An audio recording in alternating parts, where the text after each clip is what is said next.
2023년 11월 17일 금요일 헝가리의 성녀 엘리사벳 수도자 기념일 제1독서 지에서 13장 1절에서 9절의 말씀입니다. 하느님에 대한 무지가 그 안에 들어찬 사람들은 본디 모두 아둔하여 눈에 보이는 좋은 것들을 보면서도 존재하시는 분을 보지 못하고 작품에 주의를 기울이면서도 그것을 만든 장인을 알아보지 못하였다. 오히려 불이나 바람이나 빠른 공기, 별들의 물이나 거친 물, 하늘의 빈 물체들을 세상을 통치하는 신들로 여겼다. 그 아름다움을 보는 기쁨에서 그것들을 신으로 생각하였다면 그 주님께서는 얼마나 훌륭하신지 그들을 알아야 한다. 아름다움을 만드신 분께서 그것들을 창조하셨기 때문이다. 또 그것들의 힘과 작용에 감탄하였다면 바로 그것들을 보고 그것들을 만드신 분께서 얼마나 힘이 세신지 알아야 한다. 피조물의 웅대함과 아름다움으로 미루어 보아 그 창조자를 알 수 있다. 그렇다고 해서 그들을 크게 탓할 수는 없다. 그들은 하느님을 찾고 또 찾아낼 수 있기를 바랐지만 그러는 가운데 빗나갔을지도 모른다. 그들은 그분의 업적을 줄곧 주의 깊게 탐구하다가 눈에 보이는 것들이 하도 아름다워 그 겉모양에 정신을 빼앗기고 마는 것이다. 그러나 그들이라고 용서받을 수는 없다.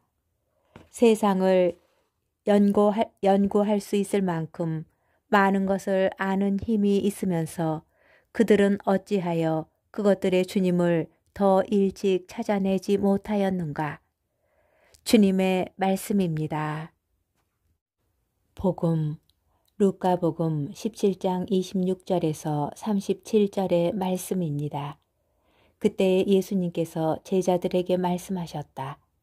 사람의 아들의 날에도 노아 때와 같은 일이 일어날 것이다. 노아가 방주에 들어가는 날까지 사람들은 먹고 마시고 장가들고 시집가고 하였는데 홍수가 닥쳐 그들을 모두 멸망시켰다. 또한 롯 때와 같은 일이 일어날 것이다. 사람들은 먹고 마시고 사고 팔고 심고 짓고 하였는데 롯이 소돔을 떠난 그날에 하늘에서 불과 유황이 쏟아져 그들을 모두 멸망시켰다. 사람의 아들이 나타나는 날에도 그와 똑같을 것이다.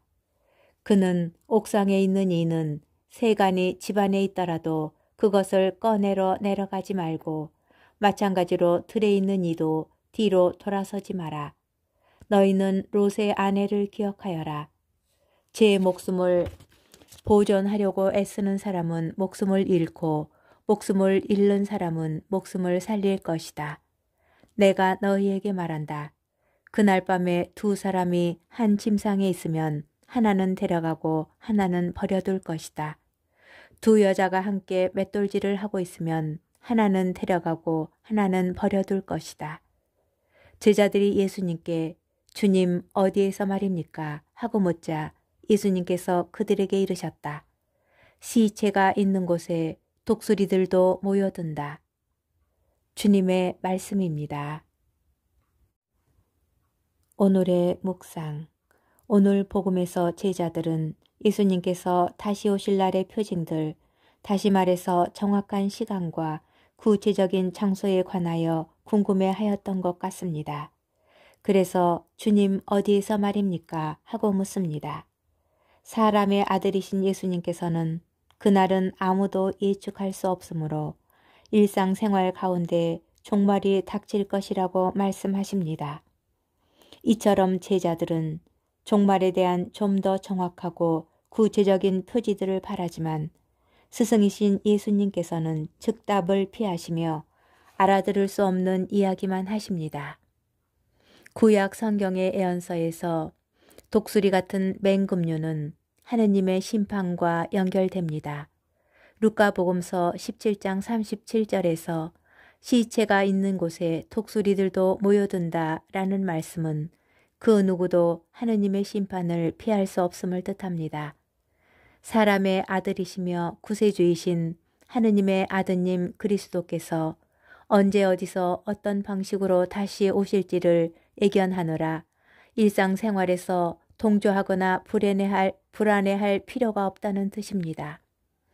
우리 그리스도인에게 예수님의 다시 오심과 종말을 준비하는 가장 현명하고 슬기로운 방식 가운데 하나는 오늘 기념하는 헝가리의 성녀 엘리사벳의 모습을 본받는 것입니다. 삶의 한가운데에서 신음하며 아파하는 이웃과 공감하여 주는 것, 그들을 위하여 드러나지 않게 헌신하고 봉사하며 자선을 베푸는 것이 그리스도의 다시 오심과 하느님 나라의 완성, 곧 종말을 준비하는 합당한 자세라고 생각합니다. 지금 이 순간 우리는 종말을 어떻게 준비하고 있습니까?